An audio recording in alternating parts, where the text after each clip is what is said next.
part 2 of our short series on the biggest problems in your outdoor or adventure business. If you haven't watched part 1 yet, I strongly recommend that you go and hang out with Mark and myself for 20 minutes or so and watch part 1, because that really does give you the foundations that you need to fully comprehend what we're going to do today. So, Mark described in the last part 1 that growing a business is a bit like baking a cake. You have ingredients, but the ingredients only produce a great cake if you follow the recipe step by step in the precise way in which the recipe is written. And growing a business is just like that.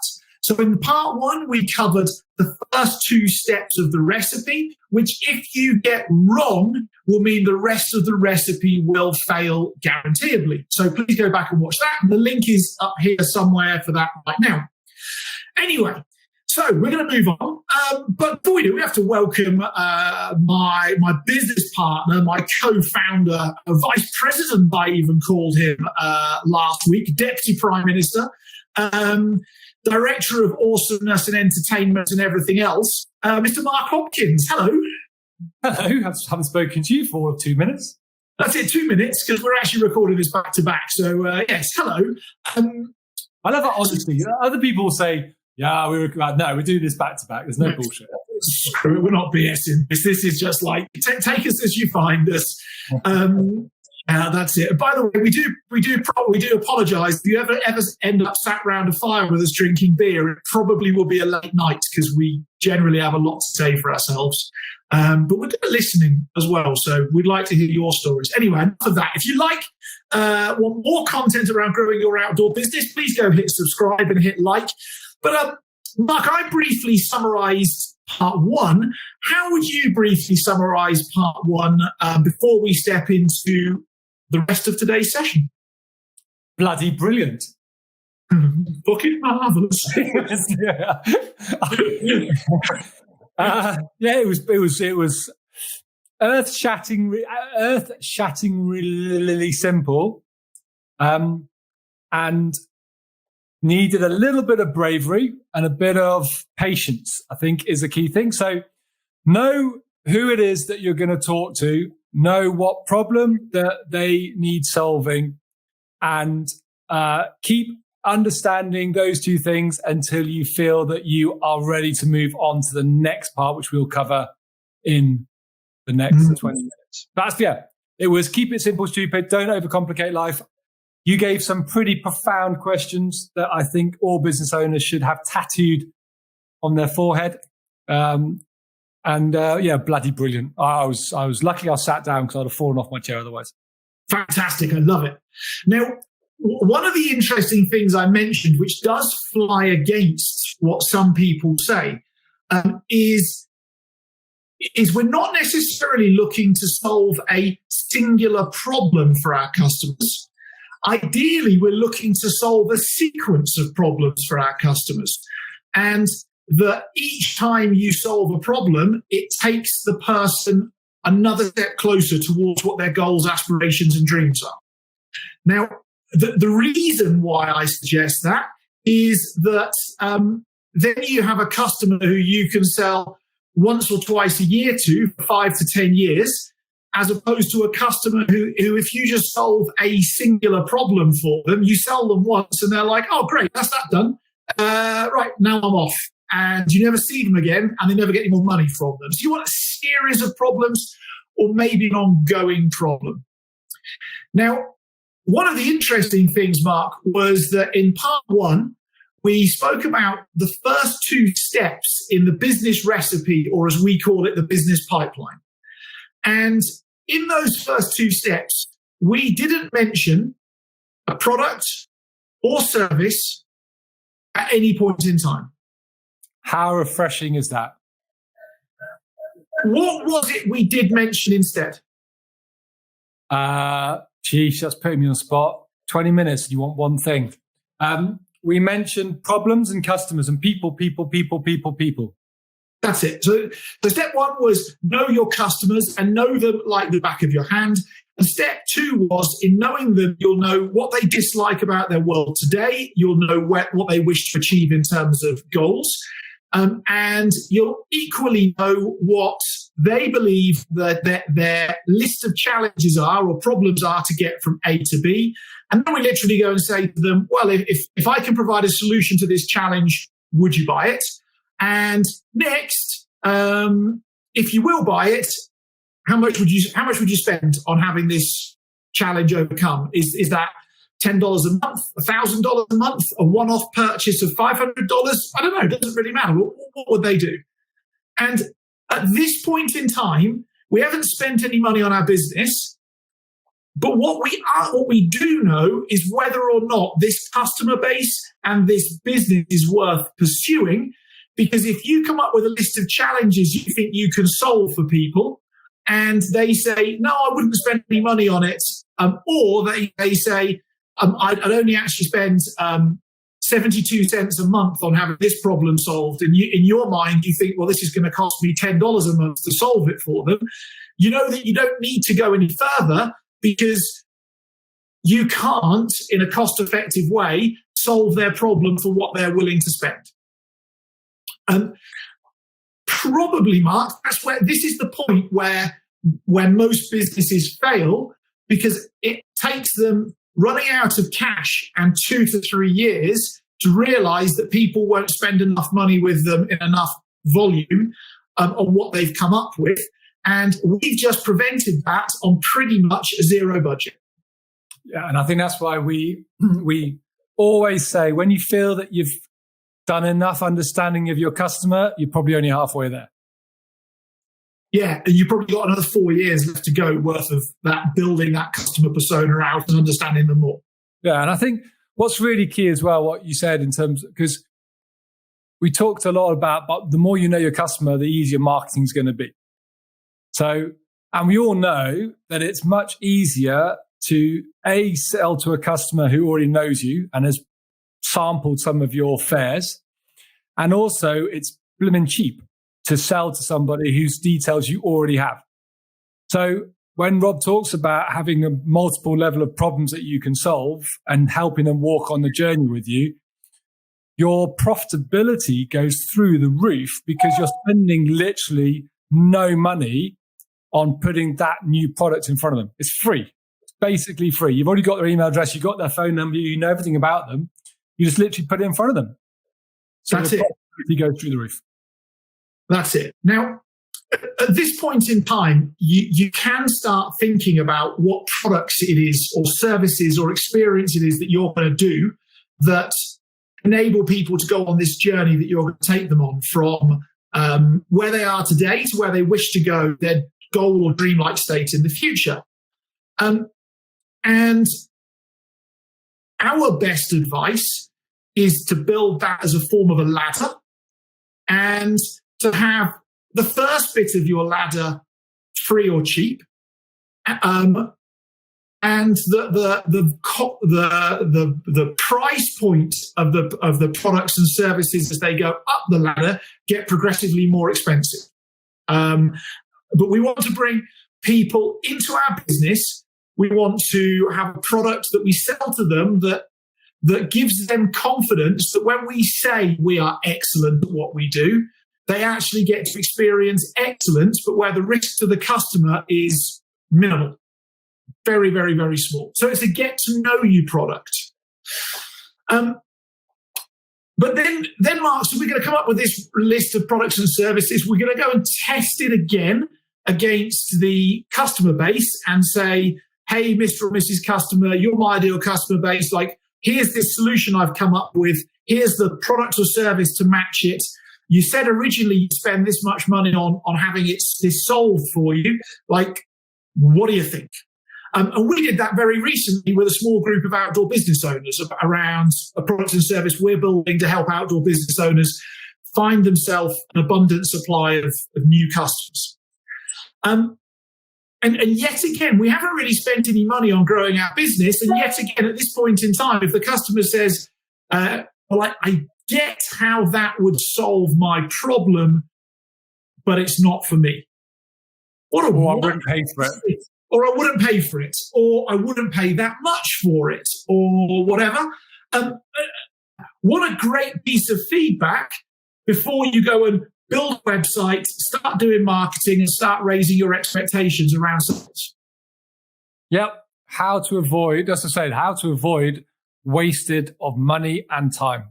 I think that's what we're really advocating in here. Because I can imagine people a bit like me, and I suffer from one real bad problem, which is impatience. I am so blooming impatient. And I think there'll be a lot of people out there listening to this going, but I just want to go and build shit. I want to make shit. I want to get out there and do that. And by all means, go and do it. And then pick up the phone to us in 6 months. And then you can go, yeah, you're right. The interesting thing is it gets progressively more expensive to reverse engineer your business after you've been doing it longer. So it's better to get it right to start with. That doesn't mean to say that you can't go and take these 2 episodes if you've already got a business and start reverse engineering what you're doing. It's maybe not as easy, and you're going to have to let go of some stuff that you think is good, but your customers don't. And that involves a degree of pain, I suppose, as well. And it's certainly, for me, 17 years ago when I started my first business, I went through a degree of pain 2 years in, where I had to let go of some stuff that I thought was great and I wanted to do and I wanted to sell, but the customers were like, I'm not that convinced. Like, nice idea, but I've got no interest in going hiking in Bhutan. Oh, but like, it's amazing. It's epic. It's beautiful. Like, I love going there. You'd have such a great time. Yes, Rob, but I've got no interest. I get it, but it's not how I'm going to be spending my vacation or my money. And that sucks. But equally, it stops your business going bankrupt. So there's a choice for you to make as well. There is a choice. And, if you still want to go hiking in Bhutan like I wanted to, well, cool. Go and take 3 weeks off work. Go and book a flight. Go and find a backpackers. Find a friend who's interested in it, and go hiking in Bhutan. Like, go do it for yourself. It doesn't have to be a business fun. So the next step after all of this has been done is now we need to start doing marketing. And I think in most experiences, in fact, Mark, we were looking at this the other day. You and I spent some time, was it last week or the week before, going through YouTube, Facebook, and Instagram, looking at all of the marketing stuff for the outdoors that was put up there. And what was it that you found when you went through? That it was all the same. There was nothing that stood out. There was virtually nothing that made me want to engage with it. And it was all about, we talk a lot about packaging. The packaging was very, very pushy, producty, and boring. So I'd suggest that while people think that what they were doing was marketing, what they're actually, the moment you mention product is the moment I say you're not doing marketing, you're doing sales. Yeah. So I think a lot of social media agencies and marketing agencies and experts out there lead businesses to believe that they're doing marketing, but actually what they're doing is sales. They're not actually doing marketing, which fundamentally means they've missed a step in the pipeline, which means they've missed an important step in the recipe. Can I tell you, I had a really cool story told to me yesterday about a marketing campaign. And I think it really helps differentiate between marketing and sales. Cool. So it was a competition within a business, which the prize was whoever produced the best marketing campaign got to go and work in Google for a couple of weeks. So quite a cool little prize. And it was for a butter, a margarine. And that was the product. So the winning person came up with this marketing campaign. Now, the primary use of this product is this butter margarine is for baking. That's what it's primarily designed to do. So he came up with this idea where he went out and bought a load of cakes, which obviously a cake you need butter to make. And then he put these cakes on random stuff. He put it on a surfboard and he went surfing with a GoPro.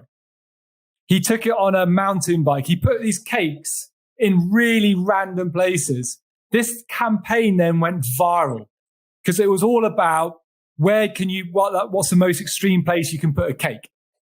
So the marketing campaign was all about cake and it was about this, but obviously the sales bit then led really nicely because in order to bake a cake, you need this margarine.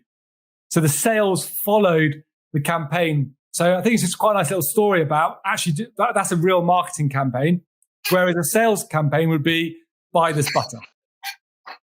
So what you just alluded to there actually is very similar to what Dollar Shave Club did. Yeah, exactly. They had a crazy off-the-wall. I'll try and find the link and put the link beneath to their original video, which was off the wall. It was crazy. They didn't show a razor once in their marketing campaign, and yet they are a razor subscription sales business that equally got bought by Unilever for $14 billion in year 8. And in their marketing, not a bad business. Not a bad business. In their marketing, they didn't actually they didn't show a razor once. So if we're thinking about marketing, what's the point of marketing? And for me, there's 3 elements of marketing that we need to tick before we start stepping into sales. So number 1 is awareness. So for your ideal customer base, they need to become aware that A, you're out there, B, you solve problems for them, and C, you are the business that they want to identify with. So awareness. You then, through a process of consistency, build trust. So whenever if we say we're going to do a video every Thursday, there's a video every Thursday. You build trust by being consistent and consistently sticking to your messaging. And after trust comes love. Now you might go, love, I'm not into that feely stuff. What I really mean is your customer loves the idea of being associated with you and your brand. And they demonstrate that love by being willing to do things for you, like subscribe, like, and share if you're using digital media, because they love what you're doing so much. So that's marketing. And we haven't done any sales yet because we do not need to do sales to anybody other than the love category. We don't need to go and push our products to the awareness group of people because they're not far enough through marketing yet and getting to know us yet to buy from us. The same with trust. It's the love group who you want to go and push to. And I think all too often we end up with trying to sell to 50,000 when actually you just want to sell to 500 to 1,000 people. It's that thing that we see so much now, which is the so-called overnight success. Everyone thinks these people suddenly get millions of sales through because they were lucky, where they've actually been marketing for the last 10 years, building awareness, trust, and love, that then at some point in time, which sometimes can be a completely random thing that causes something to happen, actually then translates itself into sales. That's it. It's interesting. We've just been looking at our newsletter and some of our data before we started doing these podcasts today. And we get outdoors, and I'm going to share this with people, in terms of our coaching and consulting that we do for outdoor adventure sports business owners. We've got 158 outdoor business and adventure sports business owners that love us, that enjoy reading our newsletters, that subscribe, that come on and buy coaching and consulting from us. And the whole business is run off 158 business owners. And because they love us. Is there more outdoor and adventure sports business owners out there? Yes. But we're not going to try selling to them until they love us. Because then we know that we're not selling. Actually, what normally happens is those people come to us and go, oh my goodness me, you guys are good. I'm struggling. I love you. I trust you. Please, can you help? We don't even have to go and do a sales meeting. It's such a powerful place to be, isn't it? It is. It is. It is that customers coming to you as opposed to you having to go to customers. So a great question to ask yourself is why would somebody love you? It's a really interesting question to think about. Like why would you love your business? Why would you fall in love with your business if you were a client? And that's why, going back to part one, it's so important that you know who that target market is and that ideal customer, because then you can go to them and ask them the questions. What would make you fall in love with my customer? What would make you the biggest advocate in the world for my business? That's it. How could I get, that's it. How could I get somebody to love my business so much that they want to buy from me, let's say once a year for the next 10 years? And every year they introduce 2 new customers into my business who I've never met before because they're that much of an advocate of what it is we do. Yeah, and it's not, when we go back to where we are, that 158 outdoor businesses doesn't mean that's where we are today. Right? It doesn't mean that that's where we want to be in the future. Obviously, what we do is we keep topping the top up. So we put more businesses into the top around awareness. We put more, help them get trusting, help them love us. And then that 158 becomes 500, becomes 1,000. And then with a bit of patience and consistency, in 5-10 years, you've got 5,000, 10,000 outdoor businesses who are doing everything and loving us and all that kind of stuff. It's just a journey. It's a recipe. Because if you go back to the metrics, and Mark, you and I have spoken about this quite often, but out of the outdoor business owners, how many of them do we actually need to buy from us on a monthly basis? Now, I'm not going to give the number away, but there is a number. And it's a small fraction or a small proportion of the 158, what we actually need. Can we do more? Yes. Would we like to do more? Yes. But by following this process, we actually have got people who we can get enough business from and help enough people out of that 158 to make the business stack up and pay all the bills and pay ourselves well and so on and so forth. Most businesses don't need that many customers. That's the actual truth. If you go and do the metrics on how much do I actually need, it's probably not that many. So marketing is nothing to do with sales. It's almost drum beating.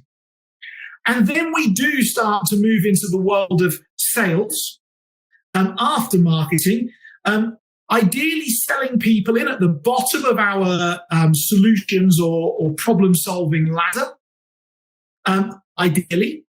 And but I want to ask you a question, Mark. If people love a business that much, do we have to worry about the sales that much?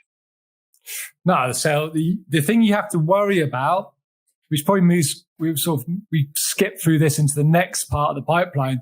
What you have to worry about is that the experience that they have during that sales process is so easy, enjoyable, simple that it reinforces what you do. So I think that for me, sales can be really, really easy, but make it simple, consistent, enjoyable, and painless. And then life becomes so easy for you. That's it. And so if you've got people in the love category, they are going to be coming to you.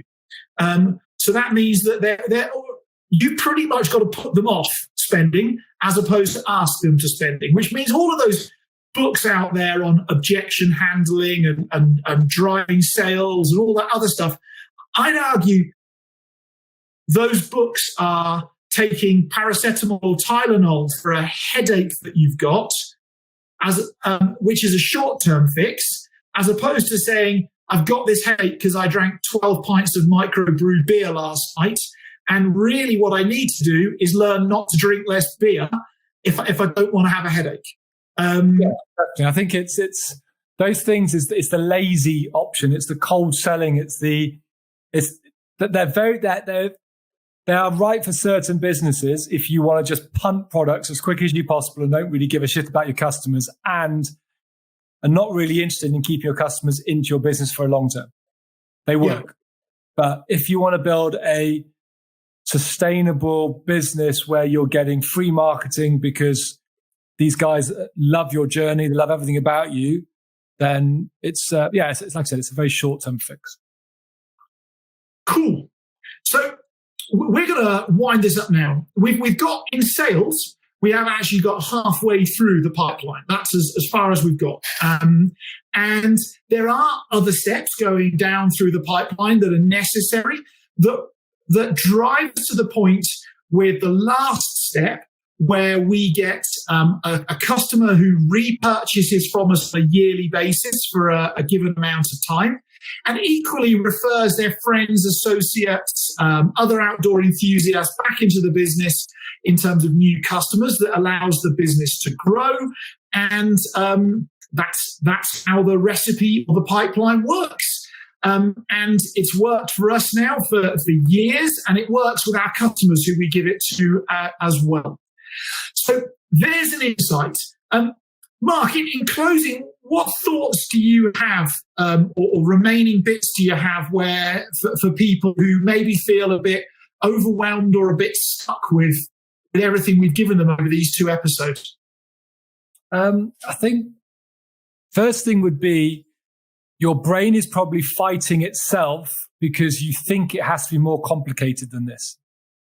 So I think the first thing would be just keep it really, really simple and ask yourself the same questions that you do of your business. Who do I enjoy hanging out? What do I enjoy doing? What are some of the frustrations that I find in what I do? What are some of the solutions to the problems? Where can I find those solutions? And am I willing to pay for those solutions? Like if you just think about it like that, then that's what we do on a daily basis in our parts of our life. So apply what you do on a daily basis into your business and you're not going to go far wrong. So we're not the cleverest human beings on the world. We're not here to put a lot of fancy words in there and make this sound so complicated that you listen to this go, oh my gosh, I can't do anything. I can't get out of bed in the morning. It really is as simple as you want it to be. And so there's 2 things that I want to close with. First of all, we haven't mentioned writing a business plan once. And if you think you do need a business plan, if you can't fit what we've just said onto one sheet of A4 paper, your business plan is too big. Because I've seen I got shown an 86-page business plan 2 weeks ago that showed this epic profit over a 5-year window and this, that, and the other and whatever else. And they're 3 years into their business plan and they still haven't hit year one's revenue targets. So every business plan lies to us and it takes us up the garden path and lets us believe that it's all going to be worth more money because it's very easy to play with metrics and it's very hard to play with people. That's deep. That's deep. Yeah, really, it's the people bit where the money is. The second thing is, and this is like a gift to give away, is when you want to make sales or you want to market what you do, people do not buy your product. They buy what your product achieves for them. And so if you want to increase sales, sell the solution, not the product. People don't really care what the product is. What they care about is this solution at the end. So don't worry about what the product is. Say, here's the solution. And when you buy this, you get this sold for you in this much time frame with this little effort for this little money. And now you're warm and dry or whatever it may well be. So ensure you sell the solution. I think people listening to that going, but think about it. The solution is I want a hot chick on my arm. So the product is a Ferrari. If you think about like brands like Ferrari don't sell cars. They sell the lifestyle. They sell the woman. They sell the house. They sell Monaco. That's what they sell. So if you listen to this and calling Rob bullshit, I would challenge you to go and look at brands out there and ask yourself what they're actually selling. They're not selling a car. That's it. When you look at Apple, what does Apple sell? There's a degree of ego it sells, but really it sells simplicity of technology. So a high-end function with simplicity. Hey? and looking freaking cool. That's what they're like, stylish. It's like, that's it.